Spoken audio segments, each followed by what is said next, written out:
ओम श्री गुरुभ्यो नमः। हरि ओम। ओम भद्रं कर्णेभिः शृणुयाम देवाः, भद्रं पश्येमाक्षभिर्यजत्राः, स्थिरैरङ्गैस्तुष्टुवागं सस्तनूभिः व्यसेम देवहितं यदायुः। स्वस्ति न इन्द्रो वृद्धश्रवाः, स्वस्ति नः पूषा विश्ववेदाः, स्वस्ति नस्तार्क्ष्यो अरिष्ठनेमिः, स्वस्ति नो बृहस्पतिर्दधातु। ओम शांति शांति शांतिः। ओम नमस्ते गणपतये। त्वमेव प्रत्यक्षं तत्त्वमसि, त्वमेव केवलं कर्तासि, त्वमेव केवलं धर्तासि, त्वमेव केवलं हर्तासि, त्वमेव सर्वं खल्विदं ब्रह्मासि, त्वं साक्षादात्मासि नित्यं।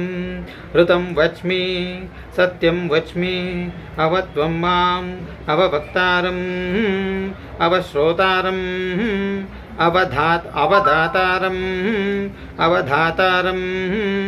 अवानुचानमवशिष्यम् अवपश्चात्तात् अवपुरस्तात् अवोदरातात् अवदक्षिणातात् अवचोर्ध्वातात् अवाधरातात् सर्वतो मां पाहि पाहि समन्तात्।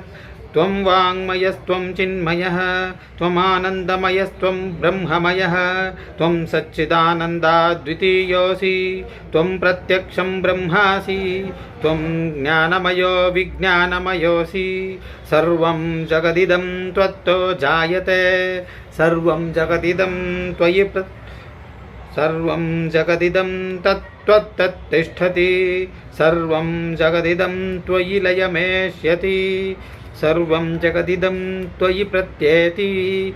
त्वं भूमिरापो नलो निलो नभः, त्वं चत्वारि वाक्पदानि, त्वं गुणत्रयातीतः, त्वम् अवस्थात्रयातीतः, त्वं देहत्रयातीतः, त्वं कालत्रयातीतः, त्वं मूलाधारे स्थितोऽसि नित्यं, त्वं शक्तित्रयात्मकः, त्वां योगिनो ध्यायन्ति नित्यं।